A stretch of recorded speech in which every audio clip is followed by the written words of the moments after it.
everyone except for people for whom politics they have enough slack in their life and enough free time and enough leisure to, as a distraction and as a piece of ego formation, indulge in having political ideology. So I think that you're going to see largely a disconnection, which you are. 2016 was certainly a part of that. I think you'll see more turnout this time because of COVID and things. But I think that if Biden's presidency is anything like it appears to be shaping up to be, it's only going to lead to a further mass desertion from politics. And the only people left will be people for whom the symbolic questions and cultural identity issues become the most important and, in fact, only important thing. Yeah, it definitely does kind of get really a sense of just all type of economic or kind of just like resource-driven political issues and debates will kind of be pushed out to the forefront, and it'll almost be a lot about like the kind of the respectability versus the kind of not being politically correct. Do you see those kind of being the two main dividing lines of the parties in the future, and less about like policy that actually affects people's lives? I have no idea what the real fault lines will be, but I know that they will be epiphenomenal to whatever is making people actually miserable in their lives. That's for sure. They will be They will be about cultural identifiers. The specific ones I don't know, because it's going to be determined by like events and conditions. Like this was supposed to be, immigration was supposed to be the flashpoint of the Trump presidency, and it was for 2.5 years. But now it's BLM and Antifa because of George Floyd. So similar things are going to happen, and I can't predict what those are going to be. But I do know that the fault lines will be about how you define yourself in relationship to these cultural trends, because all other politics is going to be subsumed. Mm-hmm. And I think really at this point, the only place where we see massive decisions being made on a daily basis that really actually do affect the conditions of people's lives is the Supreme Court. And we did have some big news on that front earlier this week with the confirmation of Amy Coney Barrett. In terms of the Supreme Court and the impact that it has, what impact do you see it having on on the short term? Do you see it? And I'll ask you about the long term next. But do you see it like playing a big role in things like the election coming down the pike? Because of course there has been that fact that's been passed around. Of course, that 3 of the Supreme Court justices now, Amy Coney Barrett, John Roberts, and Brett Kavanaugh, worked on the Bush v. Gore legal team for Bush. Do you worry about the Supreme Court kind of quote unquote stealing the election from Biden? Once again, it has to be close enough. They'll try if they can. I just don't think it'll be close enough. But if it is, they will. I mean, I don't know. Like predicting things is kind of a mug's game, and it really does seem like it's more just for entertainment value than anything.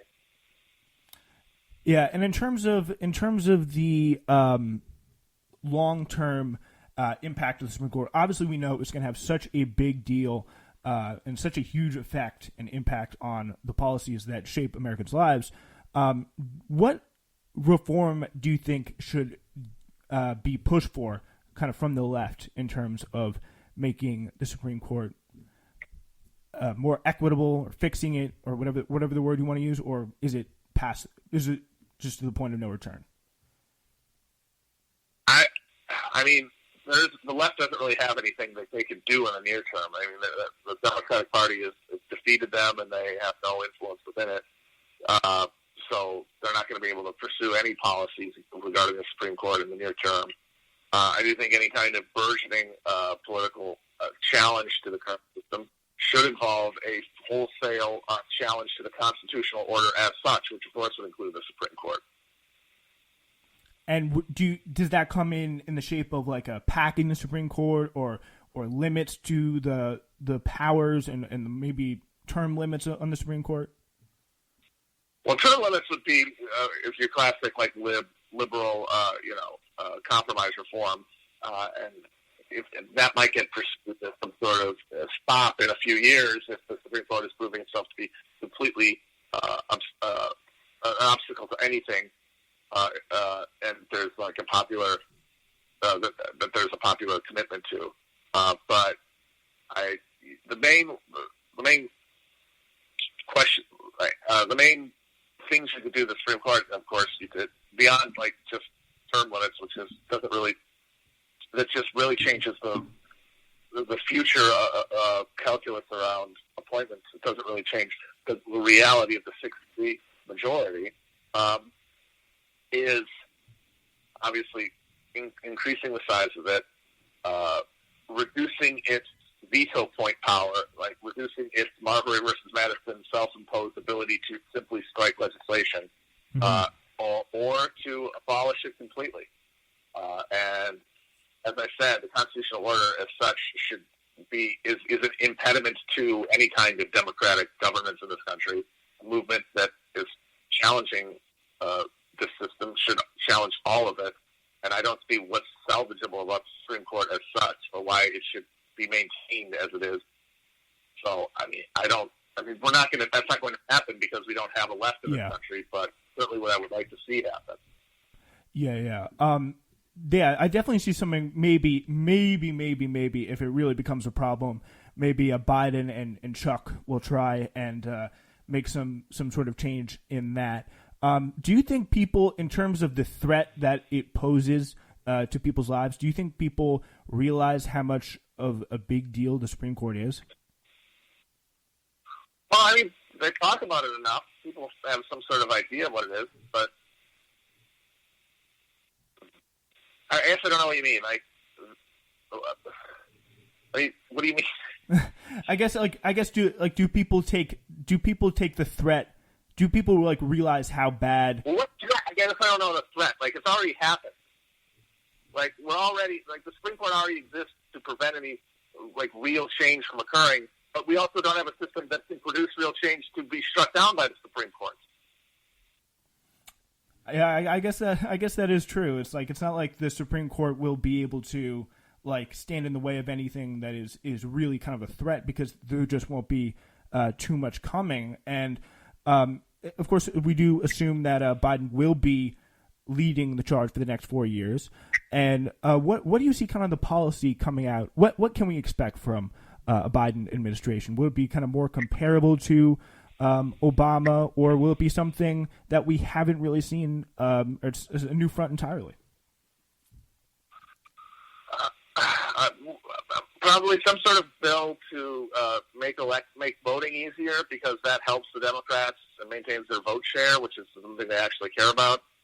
But it would be very funny to see it instantly overturned by the Supreme Court, which could very well happen. Yeah. And then probably some sort of attempt to shore up Obamacare with a most likely fig leaf and fake public option, or just an intensification of subsidies or something, and then some sort of non-binding climate concept. I don't know, but it won't be sufficient. That's all I do know. The specifics of it, I don't know, are going to depend on specific election outcomes and who ends up in the Senate, and I don't know. But it won't be sufficient to the moment. That's all I can say. Yeah, that is something that we can probably almost always assume with the Democratic Party. Do you see, in terms of challenging and pushing Biden to the left, where do you see that energy mostly coming from? Do you think it will be effective pushing from some figures in Congress, like the AOCs and Ilhan Omars and the new kind of squad figures of the world, or will that mostly come from, if at all, organized forces of people, like activists or unions, for example, or I don't know? There's going to be a significant period of just exhaustion if Biden gets in, where there will be a total demobilization of everyone politically, and Biden will just be able to essentially set his own agenda, I think, or the people who are in charge of his candidacy will do that. The insufficiency of the response will eventually provoke some sort of resistance, but I don't know why we should assume it would be any more effective than the resistance to Obama's rightward government, which was ineffective and unable to push him in any direction. I guess, like, I would say, in terms of my kind of like the case for optimism, that like people are a lot more like they're more, I think, aware of the situation. Like Obama was, of course, like pre-Bernie Sanders, and there's like not as big of a coalition, but there's more people out there who are actively wanting to see things pass, like the Green New Deal or Medicare for All, or something like that. So, but you do see some a kind of a period of going back to sleep. So that's why if Biden wins, that's going to be a big reason. Is because people just want everything to be calmer. They're not ready to be in a state of constant political war the way that Trump demands them to be. And if that's the case, Biden's going to have every incentive, and the party behind him is going to have every incentive to encourage that, because then that allows him to work in secret. Yeah, I definitely see like a large part of the Democratic constituency going back to brunch. But do you think that there will be at some point people like Bernie Sanders and the left wing figures that we all know about, will they be able to kind of force business out of being back to normal as much as the Biden campaign will be able to try? Do you think they'll have enough popular support to be able to do that? Well, the thing is, they don't really need popular support to do what they want to do. They just need people. They just need things to exist. Things that there has to be some sort of intervention in the form of a concerted and organized challenge to politics in order to force any diversion from maintenance of the status quo. And there doesn't seem to be anything like that on the horizon. So at least for now, they're going to get to do what they want. And do you think, I'm talking more about like, do you think Bernie and people like that, do you think they'll be able to like stand in the way, or at least even try and stand in the way of some of the worst parts of a Biden agenda? They can try, but in what sense? Like, what are they going to be able to do? Maybe like, I can't see much more than kind of like raising a public stink about it. But in terms of, do you see some a candidate maybe like, I don't know, an AOC running, or should the left try and put someone up like a new Bernie in 2024 to challenge the Democratic Party? I don't know. It's going to depend on how people respond and how the economy responds and how COVID goes. How much people are willing to take. These are all questions that are not determined yet, and I don't know. The current trajectory, I would say no. I'd say that presidential politics is a dead end right now. That Bernie showed the limits of it, and that the Democratic electorate is pretty much, at this point, willing to do what their party tells them to do, as opposed to vice versa, which means there's no real way to challenge their prerogatives. But who knows what's going to happen in the next 4 years when it comes to a economic and crisis, and how public health and climate crisis continuing to refuse to allow people to go back to normal. But once again, I don't know the specific contours, so I can't say. Well, what do you think we can kind of do to break that spell, or not necessarily we as in you and me, but as in kind of like the quote unquote left of the Democratic Party? What is the best way to break that spell if it's not through progressive politics, and in terms of getting people to a more left wing agenda?